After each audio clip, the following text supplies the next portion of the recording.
They sent me to check on the tower, routine maintenance, they said. Nothing unusual, just another trip into the middle of nowhere to fix something that shouldn't be broken. I've done this job for 5 years and I've been to some strange places, but this one still gives me chills. The tower was in the mountains, a good 2 hours from the nearest town.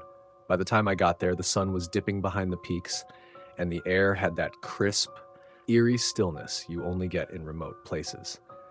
I parked my truck at the base of the tower and climbed out, pulling my toolkit from the back. The tower loomed above me, its red light blinking rhythmically against the twilight sky. Everything seemed fine at first. The equipment was operational, no signs of damage, no reason for the distress signal the system had flagged earlier. But then I heard it. At first, it was just a faint, rhythmic beeping coming from the tower's main console. I figured it was some kind of interference, a bird's nest in the wiring maybe. But when I leaned in to inspect it, the beeping stopped. And then I heard the voice. Help me. It was faint, barely more than a whisper, but it was there.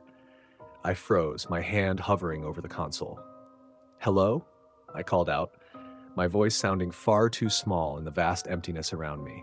No response, just the wind rustling through the trees. I tried to laugh it off. Maybe it was some garbled radio signal, maybe I was just tired.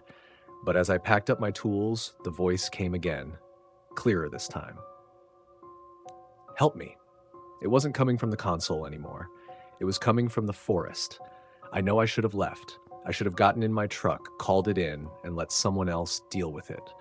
But something about that voice, something in the way it sounded desperate, broken, made me stay. I grabbed my flashlight and stepped into the trees, the beam cutting through the gathering darkness. The forest was dense, the ground uneven, but the voice kept calling, pulling me deeper. After what felt like hours, I stumbled into a clearing.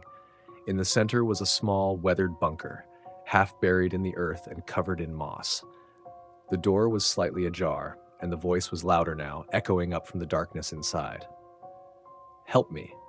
I hesitated at the threshold, my flashlight trembling in my hand. The air was cold, unnaturally so, and the smell of damp earth was overpowering. Hello? I called again. Silence. Against every instinct screaming at me to turn back, I pushed the door open and stepped inside. The bunker was empty, no people, no equipment, just walls covered in strange, scrawled symbols that seemed to shift when I looked at them too long. At the center of the room was an old radio, its dial spinning wildly, even though it wasn't plugged in. Help me, the voice said again, but this time it wasn't coming from the radio. It was coming from behind me. I spun around, my flashlight catching movement in the corner of the room. A figure stood there, its body thin and hunched, its face hidden in shadow.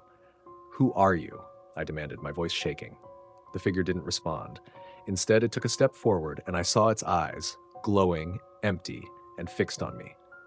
I don't remember running. I don't remember how I got back to my truck or how I found my way down the mountain. The next thing I knew, I was back in town, shaking so hard I could barely hold my keys. I tried to report what happened, but no one believed me. They said the distress signal was a glitch, that there was no bunker, no voice, no figure in the dark. But I know what I heard. I know what I saw. And now, every night I hear the voice again, faint and crackling through my radio. Help me. And sometimes, I hear it whisper my name. Thanks for watching. If you enjoyed the video, please subscribe and help grow the channel.